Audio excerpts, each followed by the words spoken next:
People have always tried to predict the future. Some got lucky, a few got frighteningly close. But I don't know anyone who went on record again and again with such uncanny accuracy. With every passing year, his ideas sound less like speculation and more like reality. He wasn't a scientist, he wasn't a tech guru. He was a professor of literature. We're talking about Marshall McLuhan, the man some call the prophet of the digital age. But looking around today, it's clear he was really the prophet of the age of AI. You cannot cope with vast amounts of information in the old fragmentary classified patterns. You tend to go looking for mythic and structural forms in order to manage such complex data and moving at very high speeds. So the electric engineers often speak of pattern recognition as a normal need of people processing data electrically and by computers and so on. Need for pattern recognition. It's a need which the poets foresaw a century ago in their drive back to mythic forms of organizing experience. Because we now have the means to keep everybody under surveillance. No matter what part of the world they're in, we can put them under surveillance.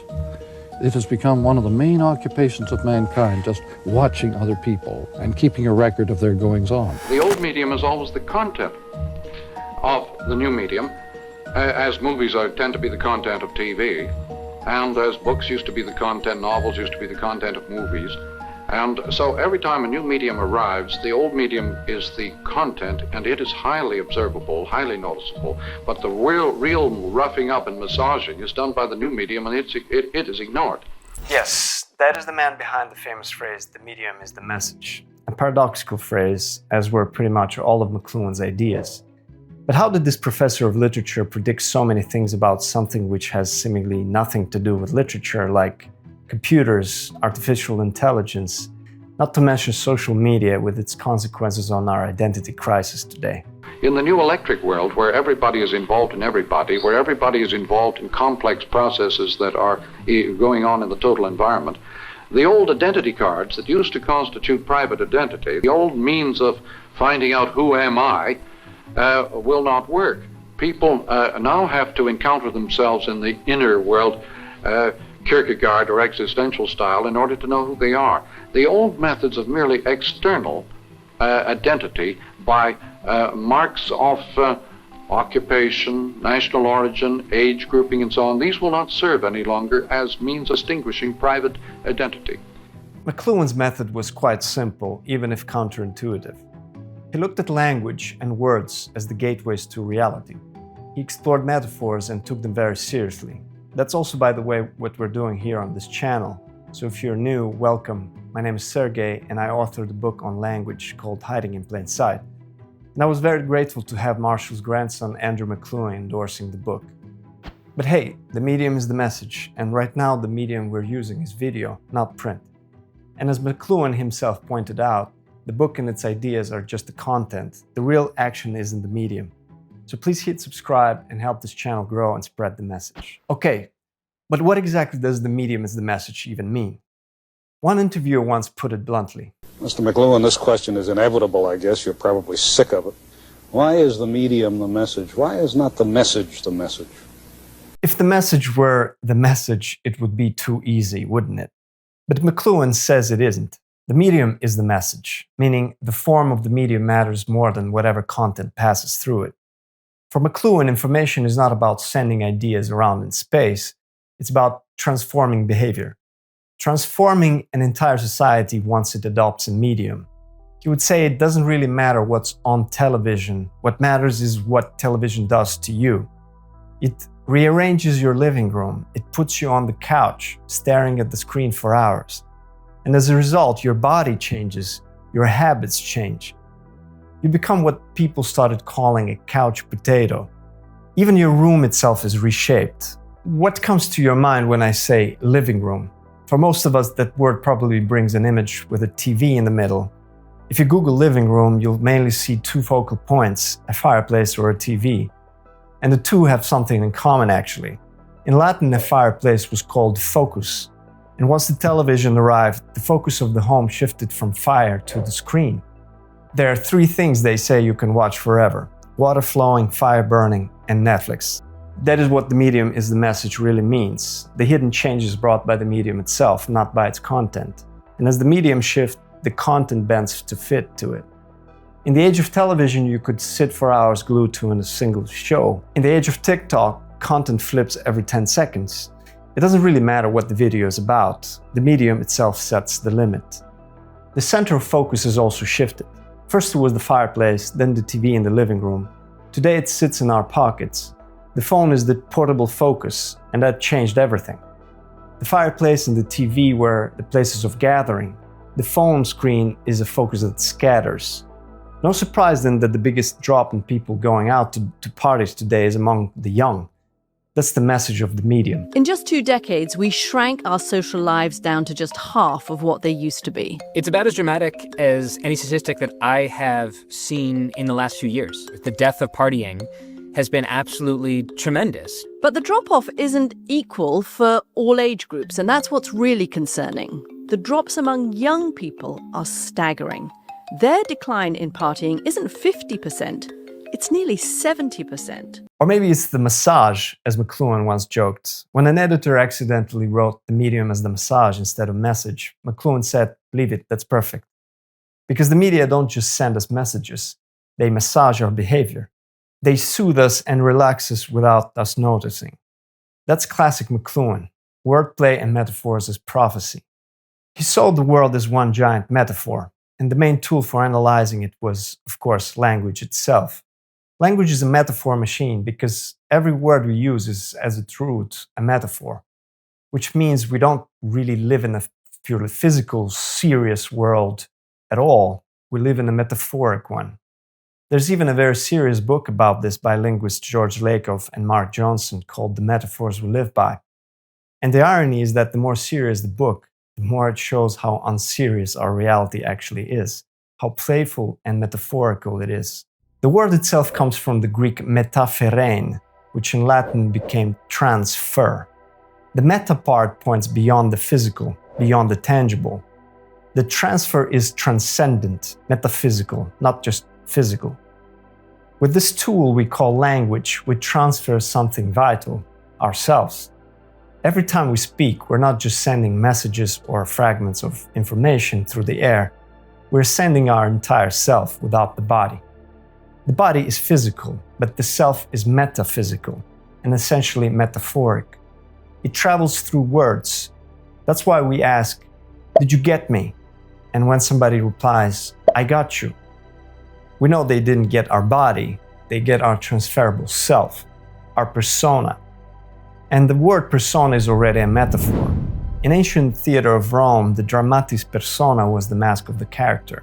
Persona in Latin literally means to sound through. The actor's voice resonated through the mask. That's how the mask itself became the metaphor for the person, the voice shining through. So being a person means being a metaphor of the body, a transferable mask. We are metaphors to our own bodies, and we perceive each other through that mask. The self is a transcendent metaphoric entity we use for perceiving, hence persona, to sound through. As if we almost saw each other through the sound, or as Socrates famously said, "Speak so that I may see you." When we use words, when we say we get each other, we're really using language as a metaphoric tool to send each other to each other. That's what transfer means. That's what metaphor means. Sending beyond the physical, beyond the body. Language is the metaphor we live by. People say we live in a simulation today, but in a way we always have. It's called metaphor. We're as much in the matrix today as the Greeks were in the logos of their time. It's all metaphor, all something that feels just beyond the physical, just beyond touch. Quite frankly, it feels like magic. And of course, there are other words that point to this same kind of transcendence, this linguistic magic, like hocus pocus. It's actually a distortion of the Latin phrase hoc est corpus meum. This is my body. The words once spoken during the church ritual of transformation. And that's what language does too. It transforms. When you send yourself through words, you're performing a kind of a hocus pocus, sending yourself without the body, by metaphor, by transfer. And I hope you're getting me, because even though there's no physical body of mine on your screen, you are getting me. My image, my voice, my words. What you're using right now is a metaphoric tool, a medium that lets personas like me travel across the world, bodiless yet somehow present. It's people who are sent, not the message. I must say, you send me. I find whenever you're on, we talk faster, we do... I think about it for hours afterward. It's been fun. What we send through language, what travels without the body, is often called the soul. And even if that word doesn't sound serious to those who aren't spiritual or religious, it becomes harder to dismiss when we remember that the psychologist from the Greek psyche is literally the one who speaks to the soul. Psyche means spirit, breath, life, the self without the body, the psyche. So the psychologist is also a psychic medium, but a serious one. And we don't have to look far to see that we live in a world of metaphoric sending, of bodiless selves moving through invisible channels by what we might call hocus pocus. Just look at the names of the companies shaping our world, Meta and Alphabet. They practically advertise it. The internet itself is a kind of psychic interval, a metaphoric space where personas travel without bodies. And the name we've given it fits perfectly, the digital world, from the Latin digitus, meaning finger. We say we're in touch, but there's no actual touch involved. There are no fingers, only their metaphor. When in online meetings we often say, let's discuss it in person, we're missing the point. We're already speaking in person. What we really should say is, let's speak in body. Somehow deep down we are afraid to admit that we live in a metaphor. But that wasn't the case with McLuhan. The user of electronic services is largely deprived of his private identity. And his physical body. Remember the Cheshire-Cat that came on smiling minus its body? Yes, and that's disappeared us. all but... That's us. Really? We're just like the Cheshire-Cat in Alice in Wonderland. 4 smiles? Why, you're a cat.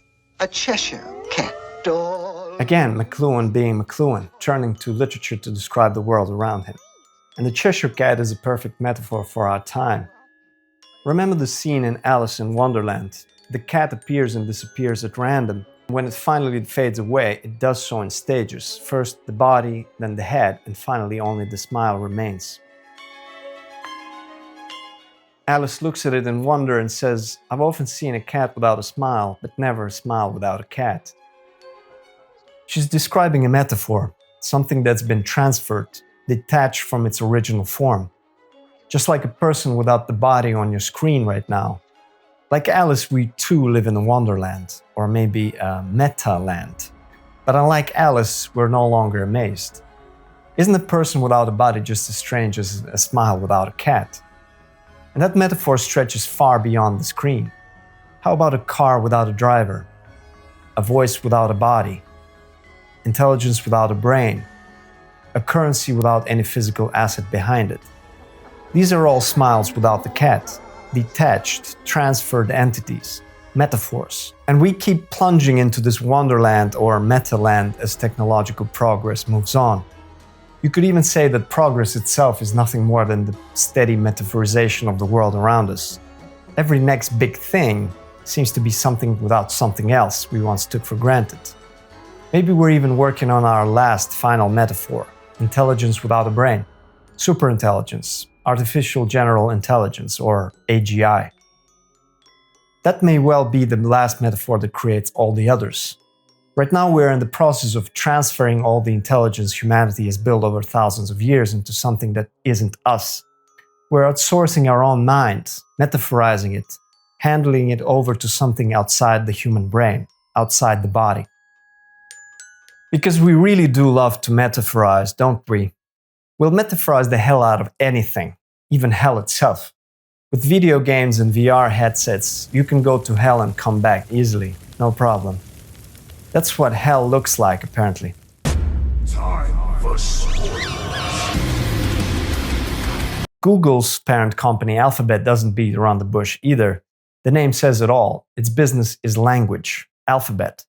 Arranging it, finding patterns in it, calculating those patterns to build its products and algorithms. And that changes completely the way we deal with information. Remember the couch in front of the TV and how that screen reshaped the living room? Now we need to look at another gathering place for information, the school and the classroom. Because the medium of AI is already changing education rapidly, and McLuhan saw it coming. The reason that the 19th century child could take the curriculum and the schoolroom of his time with some seriousness was that he knew there was a considerable relation between what was going on in the schoolroom and what was going on outside. That is no longer true. We still go on 19th century style with classified subjects, instruction by stenciling on brain pans, and regurgitating in exam form. This is all 19th century factory system schoolwork. But it's no longer supported by the outside environment. The electronic environment makes an information level outside the schoolroom that is far higher than the information level inside the schoolroom. In the 19th century, the knowledge inside the schoolroom was higher than the knowledge outside. Today it is reversed. The child knows that in going to school he is, in a sense, interrupting his education. The reason that our educational system is in crisis is because we don't know how to stop this flow of data, this one-way flow of data onto the brain pans of the unfortunate and helpless students. That one aged well, didn't it? Flow of data in the 60s. What is he talking about? This man doesn't live in the 60s, it seems. He's talking about now. 2/3 of teachers believe they're regularly receiving work written by AI. The rise of artificial intelligence is hitting Queensland classrooms. In the hands of children, it could be detrimental for their learning, but for teachers, it could be a game changer. Here comes this technology, generative AI, that can do it for them. Imagine you could read any book in less than 30 seconds, no matter how long it is. That'll read the book and summarize it for you. Any style non-fiction book in 10 minutes. The New Yorker recently asked, should college get harder? And they quoted a professor who put it bluntly, contrary to popular opinion, college is not the information transfer business. We're in the identity formation business. That's a sharp point because today the amount of information available outside the classroom far outweighs what's inside. The old model, the school as an information service provider, is becoming obsolete. It's no longer about where to get information, but how to deal with it. Let's look at the word education. It literally means to lead out. What school usually does, though, is induction, introduction, which is the opposite of leading out. In fact, education often begins only after school, as strange as that may sound. That's what the Latin educere really means, to lead out of an institutionalized, formalized way of thinking. Almost the opposite of what we call information. Because as an institution, school is built on formation. Even the seating arrangements in the class are literally a formation. Rows of children like soldiers on parade. Formation, of course, isn't necessarily bad. We need it to become part of society, to learn its rules and norms. But formation is not education. At least in its old school form, the concept of school as such may become old school itself. Getting information has very little to do with education. To be informed doesn't necessarily mean to know. It can just mean to conform, to belong to the same form, even to wear the same uniform. You can be very well informed listening to Hitler's speeches on the radio. That was information too, a powerful formation, as it were. But of course, none of that was education. Because education leads you out of the form, not into it. From Plato's cave, where the enlightened ones escaped the shadows into the light, to Moses leading the Israelites out of Egypt into the desert, to Morpheus leading Neo out of the Matrix. These are all educational enterprises. They don't transfer you from one familiar form to another. They lead you into the unknown, into the formless places. The formless light in Plato's case, the endless desert for the Israelites, or that slimy capsule where Neo wakes up aboard the Nebuchadnezzar. I believe the real value of education today isn't in getting information, because that's everywhere, but in sifting through it and analyzing it. Overconsumption of information has become as much of a problem as overconsumption of food. We need an information diet just as much as we need a food diet. And the Greeks already had that right idea. Their word dieta meant not only diet, but the patterns of one's entire life. And in times of information overload, an information diet becomes just as indispensable as a food diet. In fact, in one of his books, McLuhan asks, is 20th century man running down the street shouting, "I've got the answers, what are the questions?" I don't know about the 20th century, but it's definitely true in the case of the 21st, especially in the age of AI, where the answers are already there, and our task is simply to ask the right questions, to prompt. If you want to keep your job, or at least improve your chances, for God's sake, learn prompt engineering. We're moving into a world where we're no longer information generators, but fact checkers. Prompting is becoming the new science, the science of asking questions. But of course, that new science isn't new at all. Prompting is just a shiny tech word for something as old as philosophy itself, asking the right questions, the Socratic method. In that sense, we're circling back to Socrates, whose entire job was asking questions, asking the so-called experts in their fields, poking at their claims, and yes, probably annoying them. That will be our task with machines, to annoy them, to stop their smooth expertise in its tracks, especially when they deliver it with so much confidence. So the Socratic dialogue might be making its most powerful comeback yet. Only this time the dialogue won't be with a fellow human. It will be with a machine, further feeding its algorithm. And in that case, education, that activity of leading ourselves out of any form, may be becoming a daily practice, what McLuhan called learning a living. Learning a living might be a daily exercise in the near future, learning how to deal with words and information that is being fed to us. Because the real reason we were able to build AI machines that find patterns in our thoughts is because we first formalized our language in writing. Writing essentially is the exercise of formalizing information. Of course, spoken language has rules too, but it isn't as nearly as rigid as the written word. There's a big paradox here. To write well, to write correctly has been always considered a skill. But now we're paying the price for that very skill. The written word, with its rigid forms, became a double-edged sword. Once you have enough of it, you can start finding patterns. And that's exactly what large language models are built on. That's the entire information economy, a world made possible by the formalization of language. So we're trapped in our own ordinariness and our own formalization. And now we either pay the price or reap the benefits. Depends who you ask. One way out, I think, is to speak and think less formally. Not rudely, not crudely, but metaphorically, poetically. That's what McLuhan did with his predictions. He knew that if you want to glimpse into the future, you have to analyze the very medium you're using to predict, diction itself. Speech, language. He was always ahead of the dictionary, paying attention to the words people used unconsciously, informally. I think the best distinction, Alan, might be found in the phrase "with it." You know how we speak of being with it, meaning we've understood completely. We've got the message, as it were, in every way possible. But in the older book or print culture, people were not with it. They were away from it, by themselves, with their own private point of view. But notice our contemporary phrase, "I dig you." This is closer, surely, to the medium of television, which, incidentally, has had the strange effect on the young of driving them to the libraries to ask for fact books. The librarians report there's a tremendous new taste in the young for fact books, not fiction. I'd like to get at one... Well, I was thinking the fact book is the thing that you have to dig. You don't read it in a line at just a story level on a single plane. You have to dig a fact book. No. And the youngsters today dig their reading. They read in depth. I don't know if many of us are really digging it today. Most of the time, we're just being fed. That's why it's called a news feed. We're spoon-fed information, no longer digging required. And things don't even spread by effort as much. They just go viral, like a virus. We don't dig it. We just catch it. While making this video, I did some digging into the language of Gen Z and Gen Alpha, just to see what's floating around. And apparently, skibbity can mean either cool or bad, which is helpful.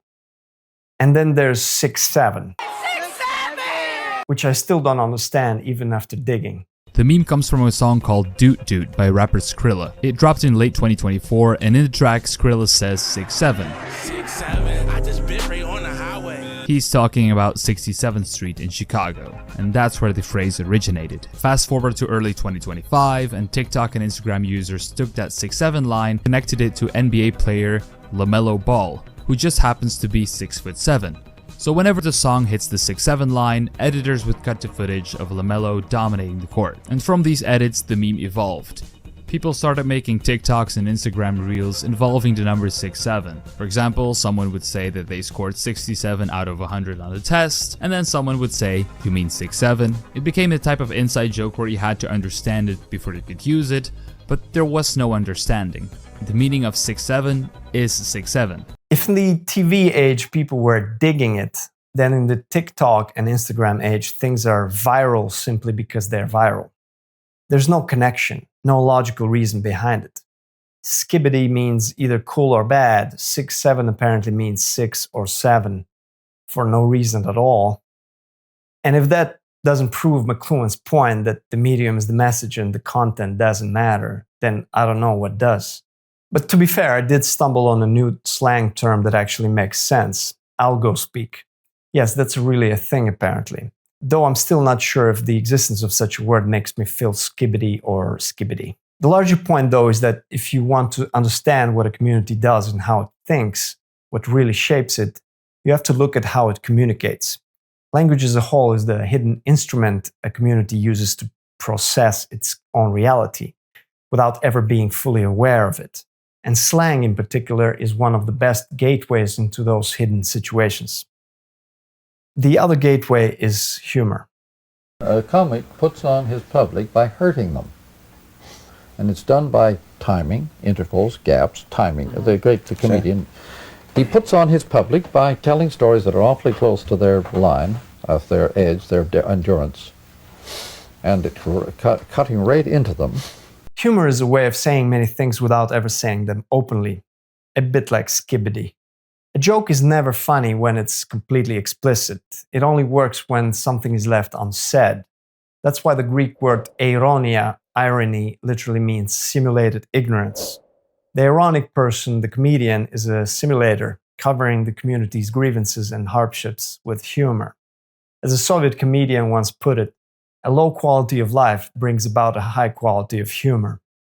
A joke is, at its core, a form of play, from the Latin jocus, meaning play, or the Spanish juego. Joking is playing with reality, playing with hardship, skimming lightly above it without sinking in. It helps to bring to mind that every joke really reveals a grievance. A humor comes out of a world of unhappy and bitter grievances. And just look around. Political satire is everywhere. It's the comedians who are the main news presenters, not the highbrow eggheads, as they were called in the past. The rule seems to be simple. When there's a lot of news, there's a lot of bad news. And when there's a lot of bad news, there's a lot of comedy. McLuhan understood that. Diction was always the main tool for any prediction. I have always been very careful never to predict anything that had not already happened. The future is not what it used to be. Indeed, the future is not what it used to be. It never was. And yet McLuhan somehow saw what it would be and what it is today. As a professor of literature, his medium was words, and his forecasters were writers, especially poets. In fact, the very phrase, "the future is not what it used to be," came from a poet, Paul Valéry. It might feel counterintuitive to think of poetry as a guide to the future, but it turns out it is. Poets are the masters of metaphor, and metaphors are the things we live by. Poetry isn't information. It doesn't have a practical use, except perhaps the most practical one of all, predicting the future. I was delighted to come across a passage in Shakespeare a few days ago, a familiar passage, which suddenly revealed the same message. One touch of nature makes the whole world kin, that each with one consent pursues newborn gods, though they be made and molded of things past. The new is always made up of the old, or rather what people see in the new is always the old thing, the rearview mirror. And what people see at any time, what their attention is focused upon is always the rearview mirror, never the present image or the present fact. The future of the future is the present. And this is something that people are terrified of.